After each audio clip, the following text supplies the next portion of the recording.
মা ওরকমই একটি লাইফের মতনই, যে ওইখানেও তুই এগিয়ে যা, আমি তারপরে যাচ্ছি, আস্তে আস্তে যাচ্ছি, কোনো অসুবিধা নেই। কিন্তু হ্যাঁ, মা খুবই খুশি ছিল খাদানের সময়। আমার মনে আছে যে মা ফার্স্ট ডে, এইবারও ফার্স্ট ডে ফার্স্ট শো দেখতে গেছে রঘু ডাকাতের সময়, প্রত্যেকবারই যান, মানে দুটো ছবির ক্ষেত্রে গেছেন আর কি, আর ইন ফিউচারও যাবে।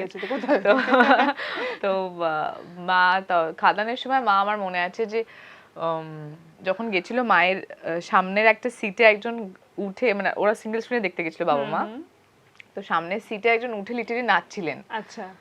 তো মা ওটা দেখে এতটা ইমোশনাল হয়ে গেছে, মা আমাকে ওই ওই তখন ফোন করে কি বলেছে আমি বুঝতে পারিনি, কিন্তু বাড়িতে এসে যখন আমি কথা বললাম, তুমি তখন ফোন করলে, কি বললে আমি বুঝলাম না। তো তখন আমাকে মা বলছে যে আমি এতটা ইমোশনাল হয়ে গেছিলাম তখন দেখে, যে এরকম মানে এর আগেও আমি দেখেছি আমাদের জেনারেশনের সময় যখন আমরা সিনেমা দেখতে যেতাম, যে নাচানাচি করছে সবাই, হুল্লোড়, তখন তো পয়সা ছুটতো, তো নাচানাচি করছে সবাই, হুল্লোড় করছে, পয়সা ছুটছে, তখন আমি খুব আনন্দ পেতাম। আর সামনের সিটে কেউ উঠে গেলে তাকে বলতাম এই বসো, দেখতে পাচ্ছি না, এই বসো।